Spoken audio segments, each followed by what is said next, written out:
I would like to welcome everyone today to our webinar. Mason County Sheriff's Office shares its success in certification and training management. My name is Terry Thiele, and I'm a customer advocate with Paladin Data Systems. Before we dive in, let me start by describing our structure and ground rules for today's webinar. And note up front that our goal is to have our time today be as interactive as possible with you, our audience.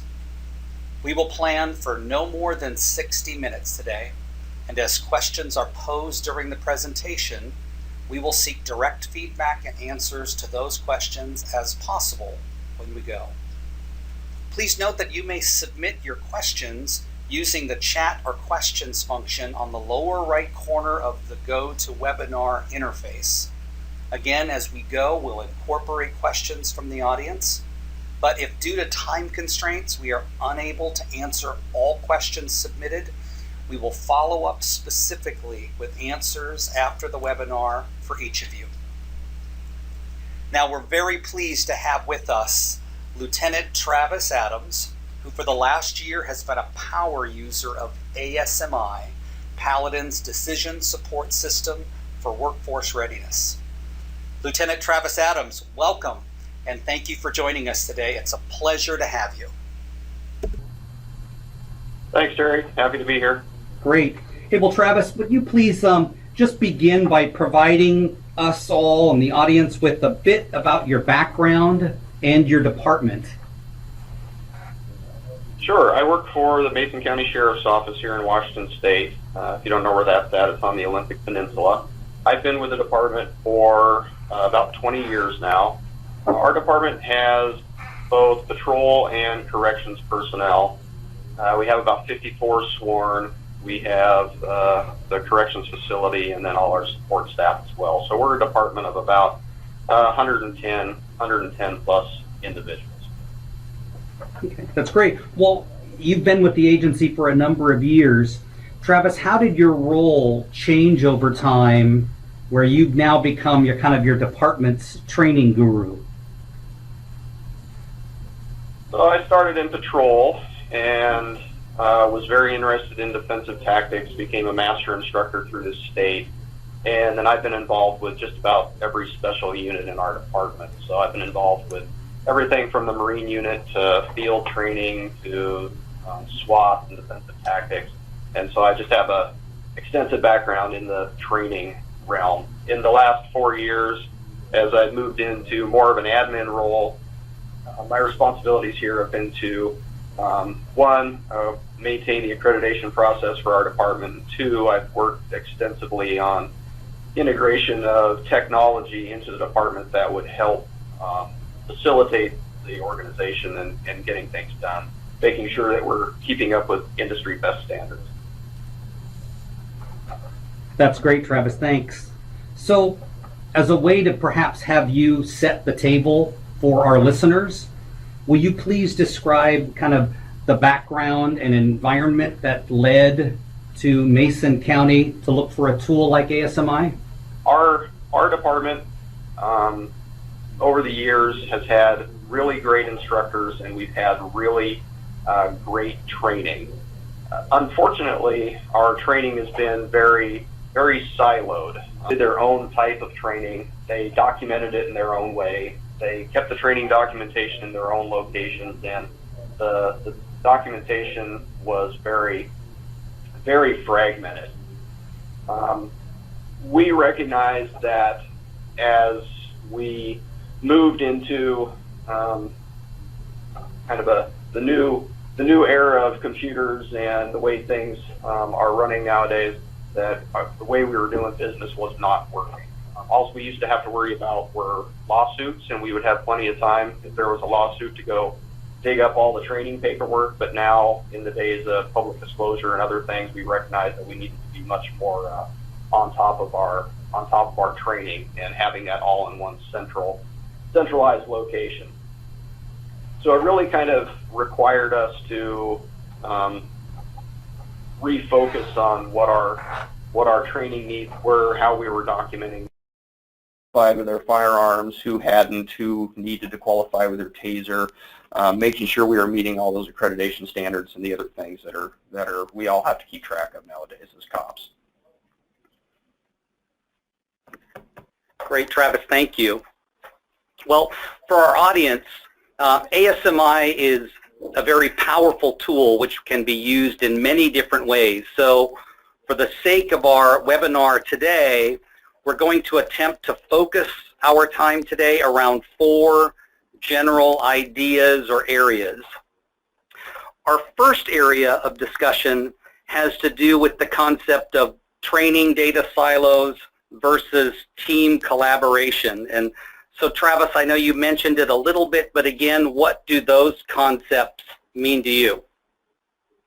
Yeah, so I touched on the issue of the training silos, where we had great instructors and we had great training going on, but everybody was documenting training in their own way.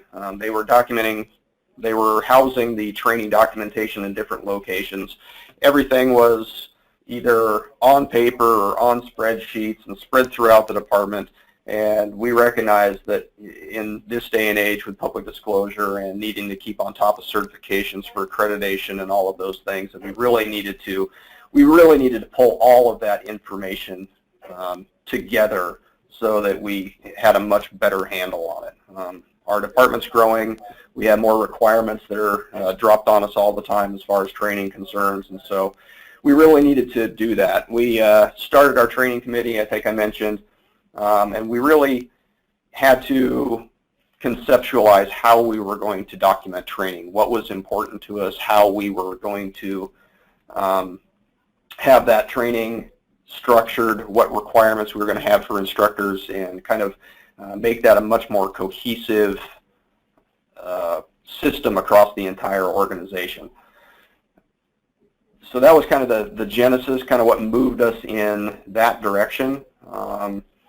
So as we looked around, being involved in training as many years as I have, as many different programs, I've looked at all different types of software out there, and everything from tracking training on Access to using spreadsheets, and we came across ASMI, and we really felt that it was going to fit the bill for us. So in our training committee, we worked on determining how we wanted training to look in the future, how that documentation should look, and how we could maximize ASMI and the tools it has in order to get where we needed to go with our training program.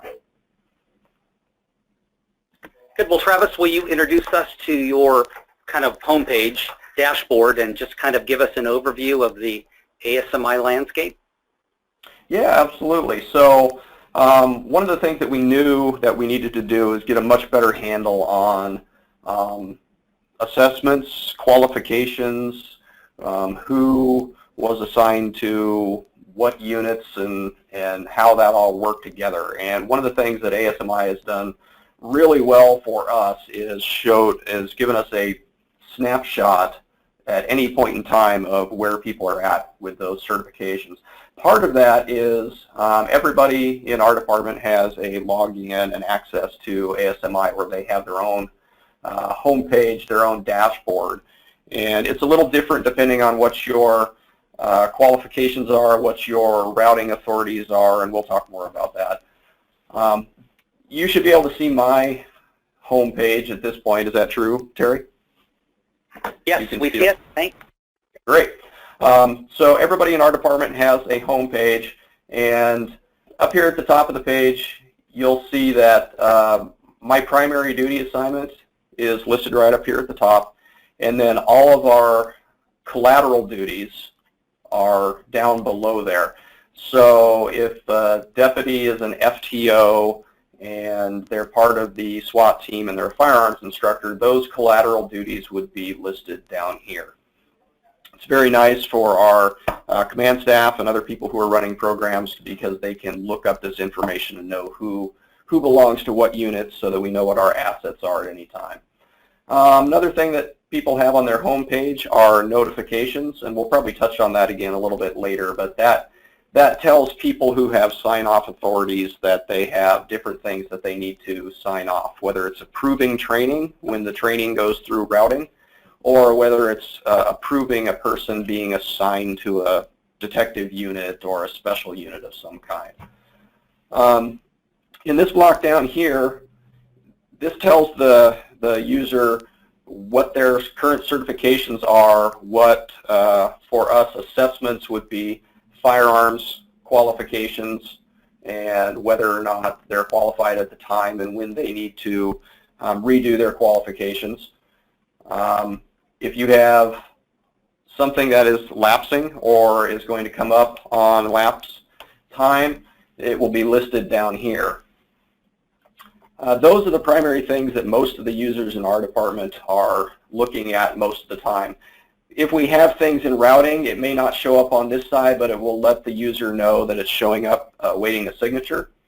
And if they have certifications, they show up right up here.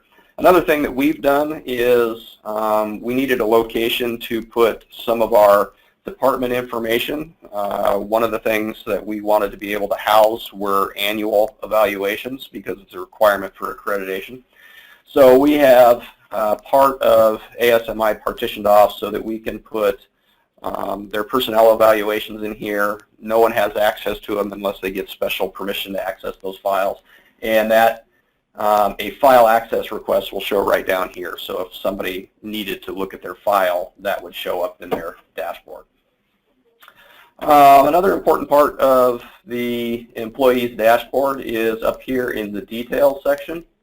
And one thing I should note is that we're in our training instance right now, so I have a whole bunch of things built into the training instance so that I can play with them and see how they work and see what they look like, and it makes it so that I can be confident when I work on the production side that we're doing things the right way.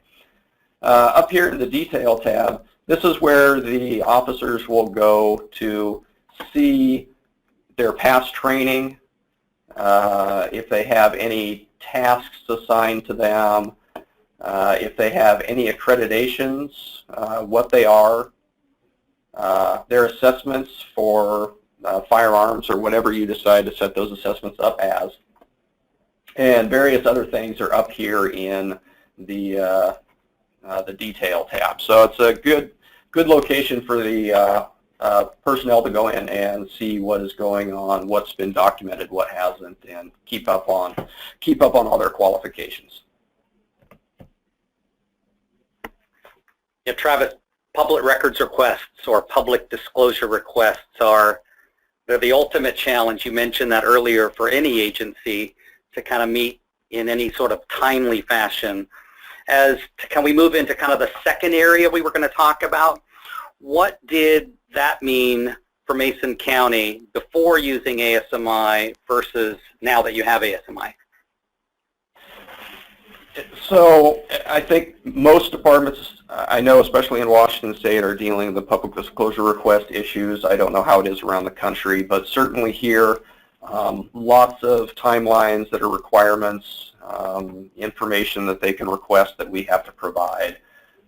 With the training documentation that we had before, individual instructors, individual programs, different documentation, different formats, all kept in different locations, made it very, very difficult to view a comprehensive picture of someone's training plan or the training that they've had done or where the patrol unit was at as far as qualifications for firearms. Could we look and see if everybody was qualified in rifle and handgun and taser and the other issues that we had? Before public disclosure, the documentation that we were doing, I think it was adequate. We only really had to worry about a lawsuit, and if a lawsuit came, we would have weeks or months to get together the information that we needed, and we could kind of cobble that together. In today's day and age with public records requests that we have to fulfill all the time, we really needed a way that we could get in there and get that information fast, have a picture of what the department was doing at the time, what the status of our training was, and to be able to do those things. So the the issues around public disclosure really is another issue that drove us to look towards ASMI as a tool that we could use to get really quick snapshots of where individuals or the department as a whole were at, so that we could provide that information to the public when requested. One of the other issues that we had was, and it's part of a growing organization, is when you have training and that training has to go through a certain route to determine who's, to get that upper level review, it's very often that paperwork would go from the trainer to the person who documents the training to the program manager to the chief, and you never knew what the status of that training was, where it was at in that process, and training files would end up missing. They would not be in the personnel files where they needed to be, and it just kind of gets to be a mess when the organization gets bigger and you're trying to go through that review process.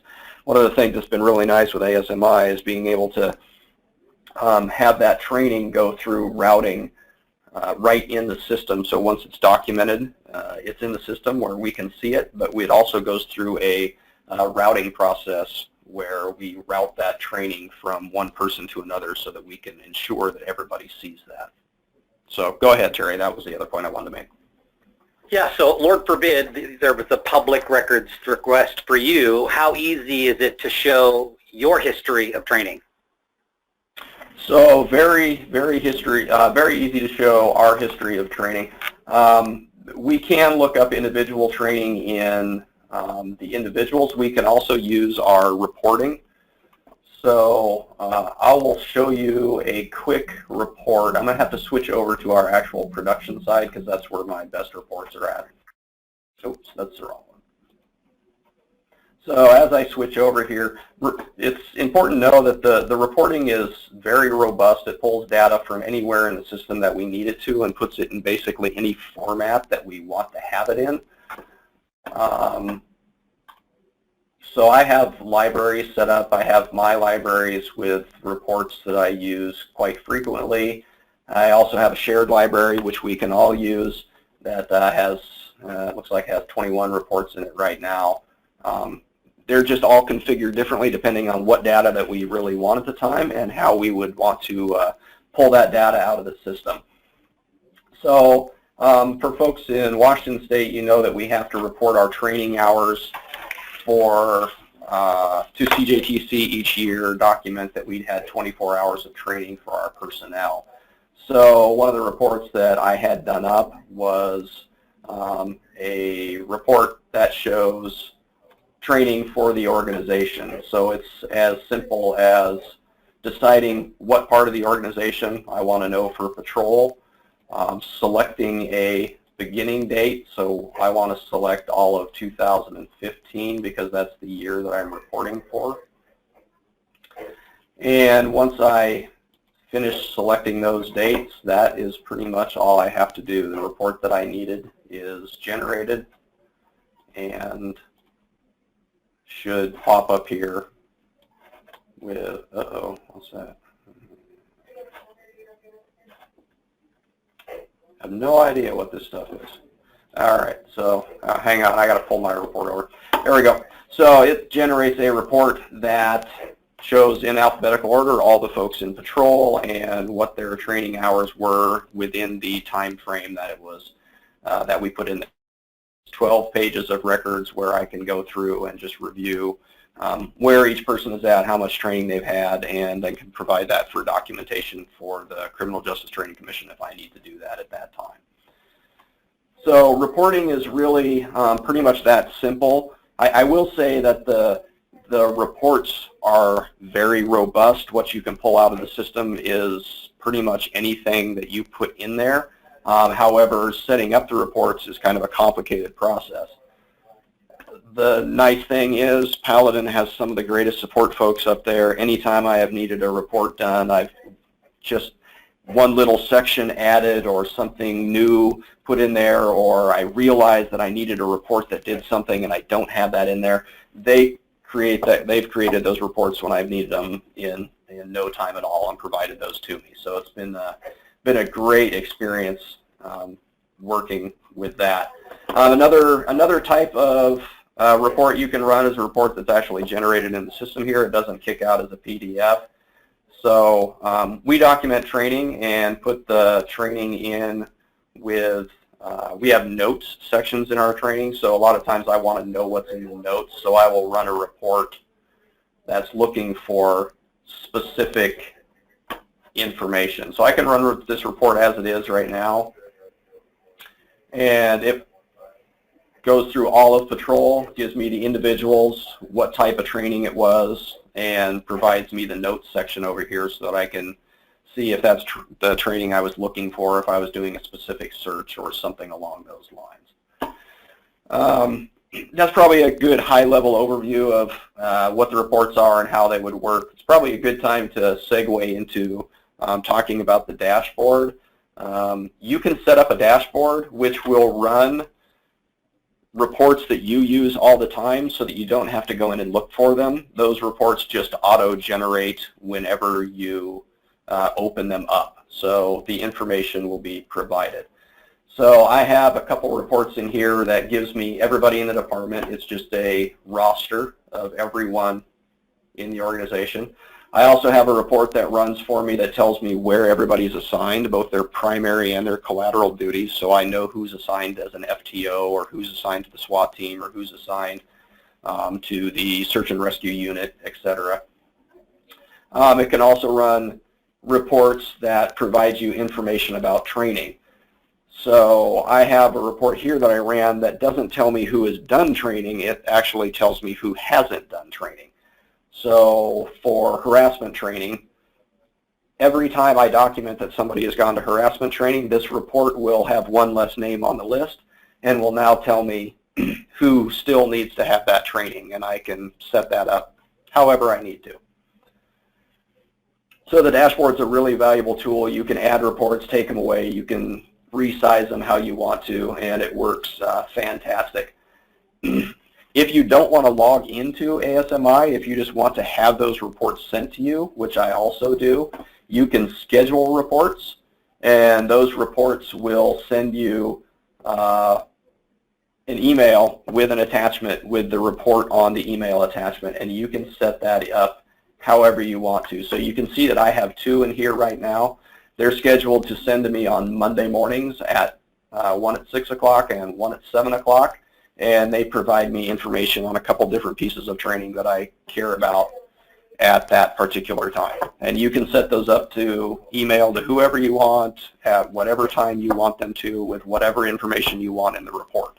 It makes it very, very easy to keep track. If you want to know who is going to expire on their certifications or their firearms training in the next 3 months so that you can set that training up, you can have that report sent to you quarterly so that you can set up that report each quarter. So very, very powerful tool, being able to use the reports and set those up however you want to through ASMI. Hey Travis, we have a few questions that have been submitted. I wanted to kind of bounce them off of you. First one is, it says, does the program keep copies of certificates in the training file? Can you speak towards that a little bit? Yep, absolutely. So let me get out of our actual in here and show you. So we talked about reporting. Let's talk about, this is probably a good segue to talk about documenting training. Documenting training in ASMI is exceptionally simple. Like Terry said, it's a very robust system. It has lots and lots of attributes and things that it can do, so it takes some time to visualize and conceptualize how you want to set the system up. But if you put that work in on the front end, what you get on the back end is a system that's super easy to use and super easy to document training. So to answer that question specifically, absolutely you can. Kick me out there. If you want to document training, I'm going to say that I want to document that all of our, let's say, patrol division went to some particular training. So I'm going to select the patrol division, and those are all the individuals that I care about at the time. I can simply select all of them If they didn't all attend, I could unselect a couple of them that didn't make it if I wanted to. And so now you'll see all those people that I selected are listed up here. I just need to determine what the training was. So I'm going to say that they all went to harassment training, just as an example. I select harassment training, which is in our training list. Put in how many hours it was, and hit save. I've now documented that all of those people went to harassment training on the date that was selected. And pretty much that's it. Everybody that is on this list now has in their training record the fact that they did harassment training with the information that we put in there. Now, if I want, I can individually select attachments for individuals, or if we have a training curriculum that we wanted to put in there, a lesson plan and a documentation of training, for example, we can simply attach that to everybody. So we could pretend like this was harassment training documentation here, lesson plan and documentation of training, and I would attach that. And now they also have those attached to all of their training files and would be ready to go. So yes, Travis, that could be an award file or any type of scan document, correct? What's that? That could be a scan of an award certificate or any other type of document, correct? Oh, absolutely, yep. Any type of certificate that they get from training, any type of documentation of training that you require. We require from all of our instructors that they provide a lesson plan and a documentation of training with the attendees and when they attended the training, those kind of things. And so when we do a bulk assignment of training like this, we include the lesson plan and that documentation of training for all the individuals at the same time. So yeah, absolutely. Whatever you decide is important for your department to add on there, you certainly can. Great. What you just showed is a great segue to our third area, which is directly about officer assessments and officer training. Can you talk a little bit about how you use ASMI to streamline the assessment for, say, firearms training? Sure, absolutely. So assessments are kind of a handy tool. Let me take a step back really quick, though, because I want to point out that one of the things that ASMI can do that we haven't done, but certainly if you don't want to attach lesson plans or things like that, you can set up your training so that you house all of your lesson plans. If you have standard training that you do every year, has harassment training and PREA training for those people who have jails, etc., you can house all of that training on your server somewhere and set your training documentation up so that it has a web address that goes right to that training. And then you don't even have to do the attachments. You can just, the URL is built right into your training, and it makes the documentation even that much faster. We haven't taken that step, but it's that's another option that you have if you're using ASMI. So back to the documentation of firearms training or assessments. One of the things that our instructors have come to very much love is the ability of ASMI to kick out training rosters and other things that are that they can use to ensure people are showing up and who's going to be there and who needs to be on the list. If you have a big department with a lot of people, you can't keep track of everybody, so you need to have those rosters. Instead of looking at schedules and writing them down or putting them in spreadsheets, ASMI will do all of that for you. So documenting firearms training or firearms qualifications is probably a good example of that. So if, for example, our firearms instructors are going to train everybody in the corrections facility on firearms training, I would select everybody who is going to go to that training, select an assessment, which I already have built into ASMI, and we're going to say that it's a rifle qualification. At this point, you can see down below that I have all of these boxes with people's names and pass, fail, hours of training, and a bunch of other blocks. This was all information that our firearms instructors gathered every year that they put on paper and they put into a file. We built it into ASMI under the assessments. These blocks are completely configurable by you. Whatever you want to put in there, you can. It's completely configurable by you, and you decide whether or not it's a required field or it's not a required field. But this is what our firearms instructor wanted to have. So once I select all of the folks that are going to go to training, I can export that training file into an Excel spreadsheet. And you'll see now that I have an Excel spreadsheet with all of the people that I had selected and all of the blocks that need to be filled out for the assessments.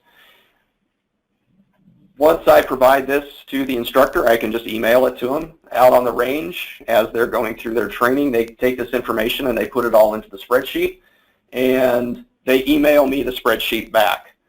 We already have our firearms qualifications, standards, and lesson plans and everything already created, so the firearms instructors don't have to do that. They just simply provide me with this spreadsheet back. So when I go to provide, or when I go to document a training event, they send me the spreadsheet back. I go to the page that I need to document training here. I import a sheet, and not only will it bring in all of those people that they provided the documentation for, but it also has all the information that you want for your training records built in to that system. So I can look through the training and see that everything's filled out. There's one missing a serial number, so you can get that information and fill it in. And at that point, all you have to do is hit save, and now your training for firearms has been documented for everybody. We go a little bit farther. We like to add the actual rifle qual standards to that, and maybe a documentation of training. So I just go in and find our rifle qual standards and attach those rifle qual standards to everybody. So now you know everybody in the department who went to that training. So you'll remember earlier we talked about being able to see your training record and how fast it is in the system. So I should be able to go back to one of these individuals right now, and I'll select the first one on the list to go into their training record and look at their training events and, oh, I'm sorry, this was an assessment. Go into their assessments and see that it was documented. And there's the patrol rifle qualification performed and passed, and there's a couple other ones in there. So that's how we do it. And like I said, it's configurable for how you want to do the training and what information you want to have in there. It's just completely up to your department how you want to do it. That's how our department does it, but it's important to conceptualize at the beginning of the process how you want things to look so that you can kind of adapt your process to how ASMI works and fully maximize the tools in ASMI so that you can go through this process really quickly. Great, Travis. I had a question before that was, how do you represent whether an officer took the training or not? And in your current workflow, how do you define determining whether someone was actually there for training or not? Yeah, so that's a good question. What we do, and certainly ASMI will do it in several different ways. We're not such a huge department that I have to keep track of it so much in the system. As my instructors, I send them the roster, everybody who's supposed to attend. They do their primary training and then makeup training, and they just keep doing it until everybody has done the training, and then they provide me the documentation back. However, I'm sorry, sometimes we have training that we want to keep track of. You can generate a report that will send you the information, everybody who's attended the training, Or like you saw in my reports earlier, I have reports set up that will send me a report saying who has not attended training. So I can set that up in several different ways, whether I want to know who has, who hasn't, whether I do that with reports or how I choose to do that. It just kind of depends on how it works for you. Okay, I have another question for you. What was the process for building your system when you stood the system up? That's a great question. So I worked with the folks up there up at Paladin. They do a very good job of helping you in every way that they can. If you have a spreadsheet with all of your personnel and what their positions are, they bring that into the system for you. Fortunately for law enforcement agencies, a lot of the law enforcement training is going to be in the system now, because as agencies use it, they have the ability to just pull in those training events, and then you can modify them the way that you want to. The thing that's going to take you a little bit of time is conceptualizing or deciding who needs to see what in the system and how often. So we determined in our department that for a lot of the training, nobody else needed to see the documentation. The person would go to the training, they would turn it into the person who documents the training, it goes into ASMI. There needs to be no other approval in that system.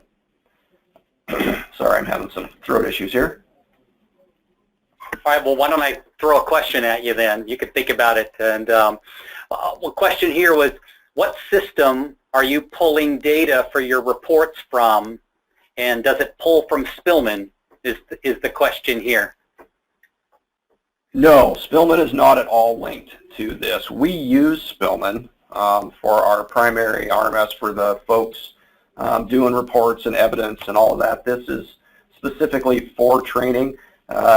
We've put training into Spillman in years past, and it's bugger, doesn't work very well, is not very configurable, and I'm certain Spillman could add a block in there if we wanted them to for the small fee of 30 grand or something along those lines. It just has not worked out for us to document things in training. ASMI is eminently configurable. We can add things, take things out.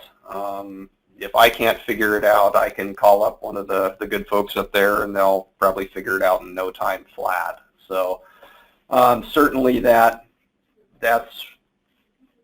where that's our issue with Spillman. So to speak more directly to the question, it pulls the training data from the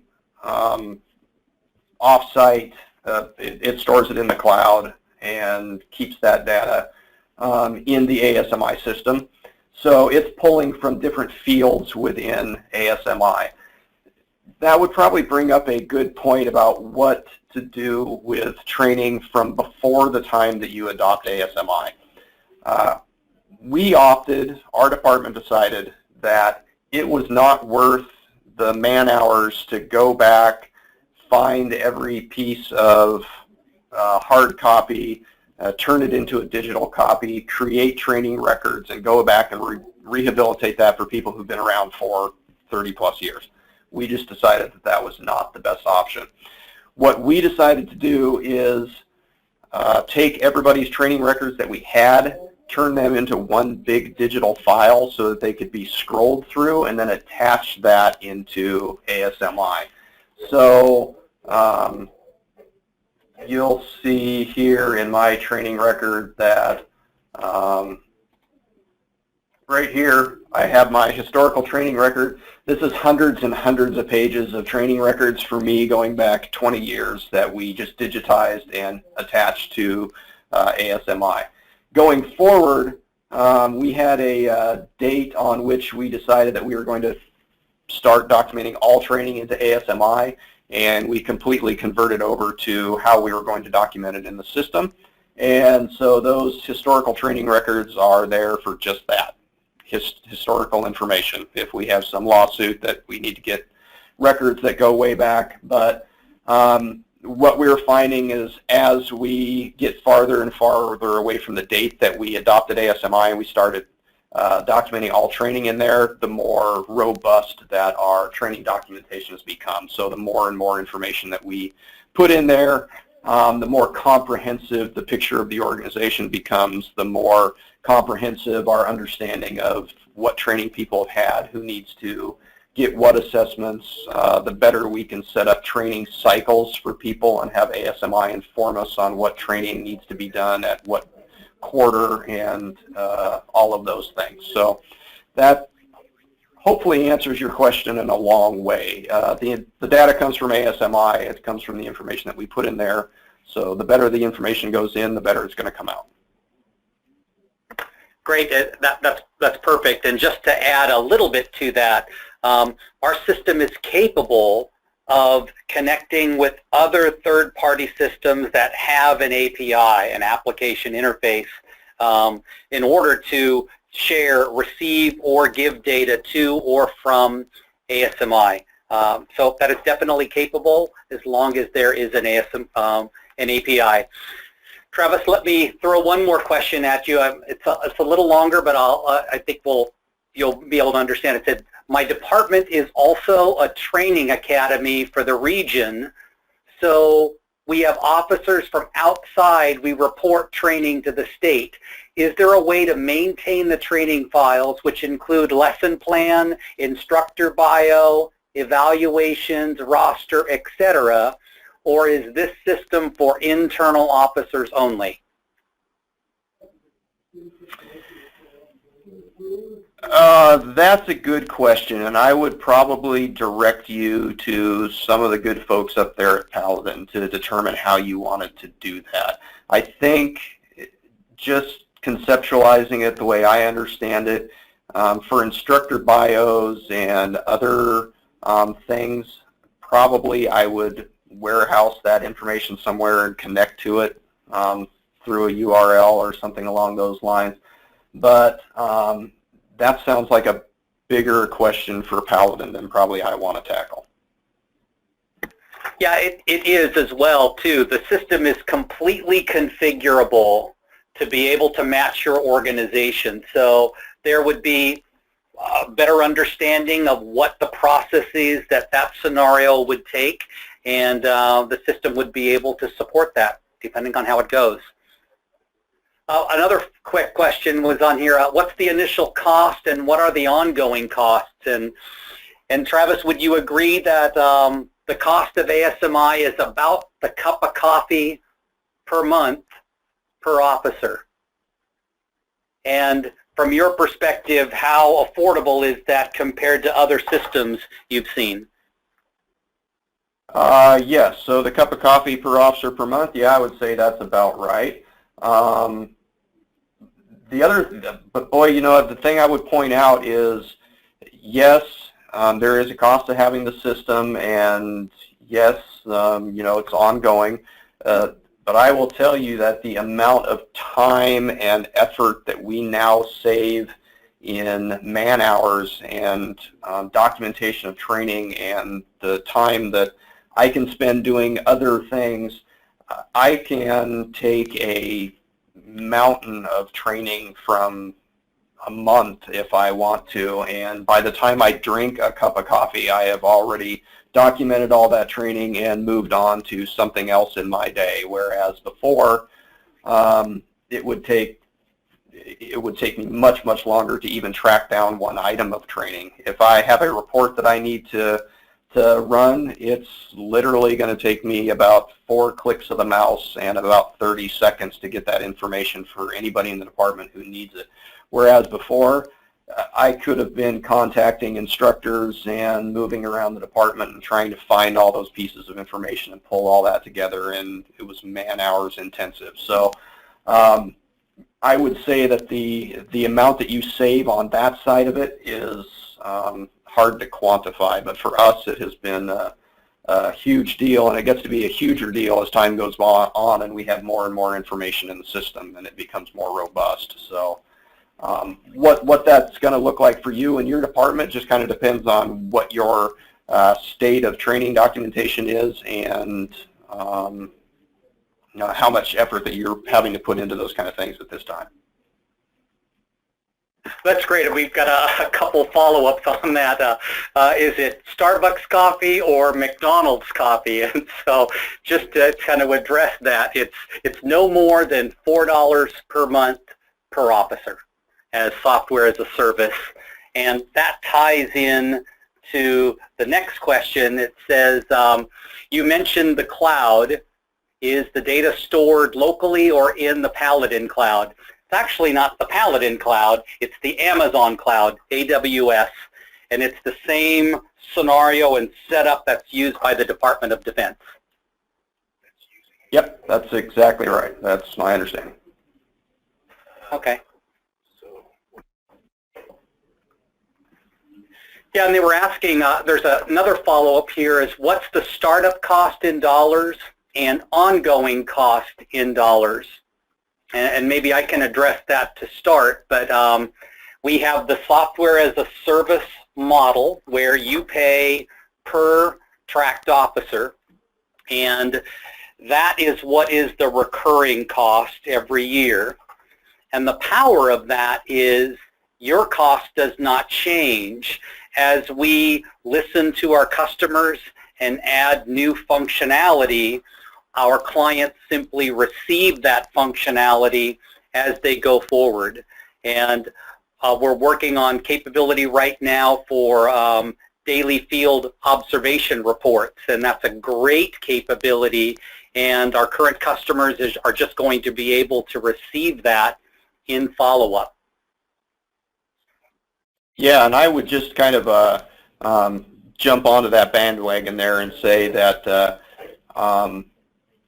I've been working a lot with ASMI over this last year, not just on building the program for our department, but we've been working on a whole bunch of other projects to make the program do more things for your organization as it goes forward.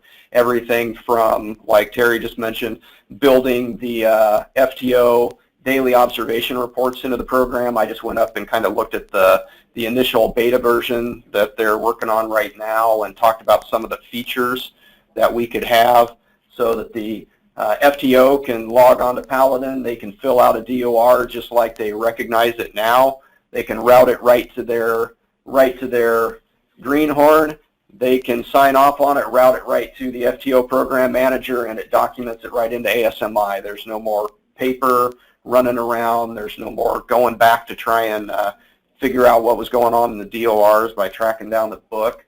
One of the things that we were talking about was making a report for the DORs, which will give you a snapshot view of how that recruit is doing quantitatively over the course of the FTO program. Are they meeting that 4 minimum standard?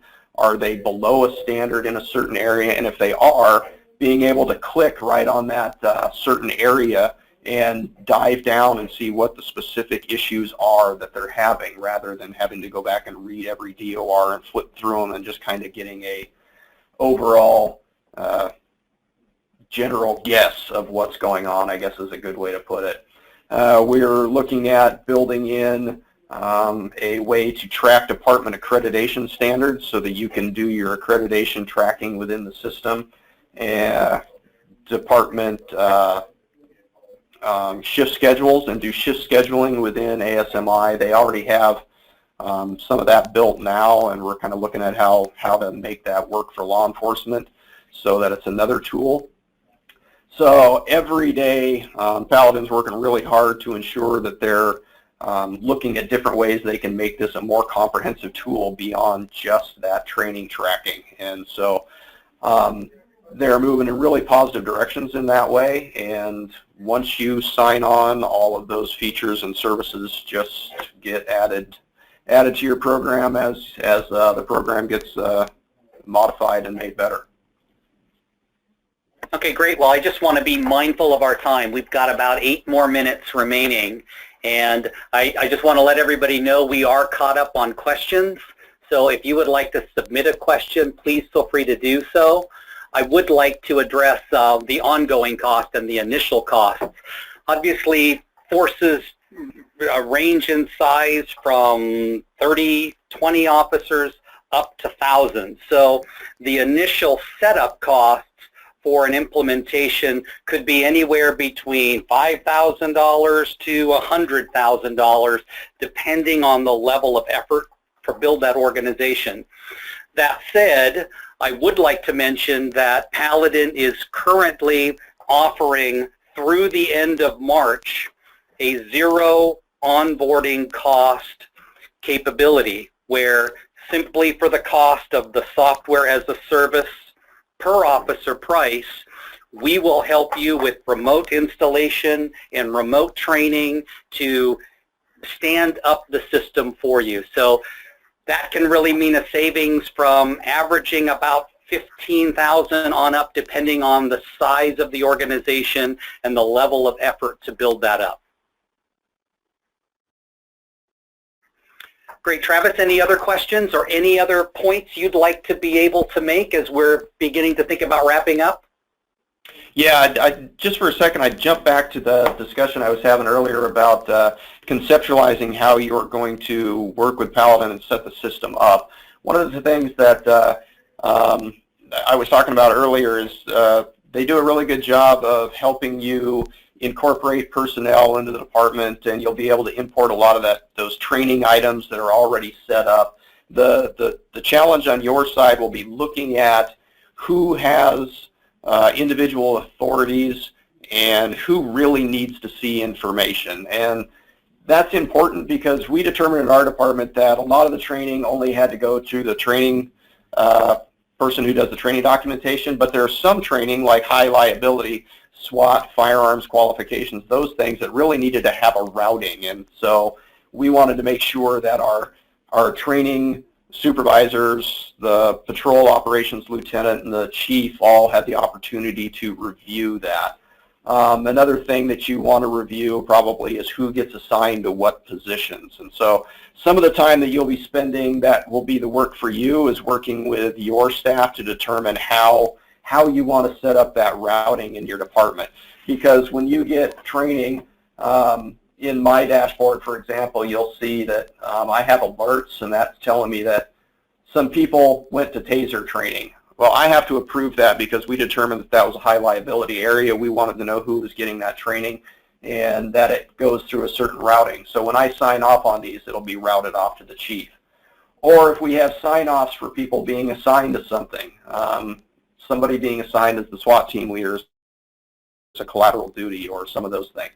So a lot of your time will not be spent so much at determining that, or determining how to bring people into the program and how to set it up. The Paladin folks are exceptionally good at kind of building that structure for you. It'll be up to your department and how you want to set it up to determine where things get routed, how they get routed, who signs off on them, who has access to them once they've been documented, and those things. So that's kind of the process that we went through, and something that you would have to think about too as you move forward. So I just want to kind of go back and touch on that real quick.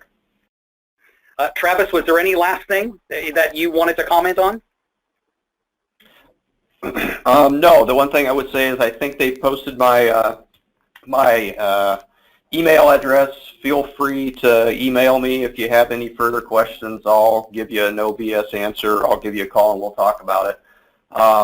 I would just reemphasize by saying this program, ASMI, has met our needs way more than I anticipated that it would, and I see us moving in lots of good directions with other things that we want to track and look at for the future. So if you're seeing things here that you think may meet your needs, but you're not 100% sure and you want to talk to somebody about how that may look, I'd be happy to talk to you because I've spent a ton of time with it. So be happy to do that for you.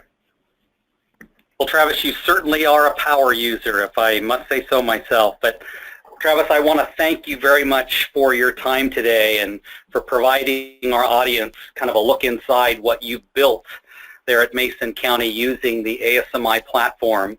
I'd like to also extend my thanks to everybody out there who tuned in today. If you would like to learn how ASMI can help your agency save time and money, feel free to reach me. Our contact information's there.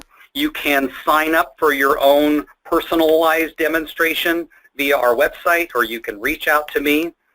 But other than that, I want to wish everybody a great day, and if you don't, if you have questions, please don't hesitate to give me a follow-up. So once again, Travis, thank you very much for your time today, and thanks to everyone. Yep, no problem.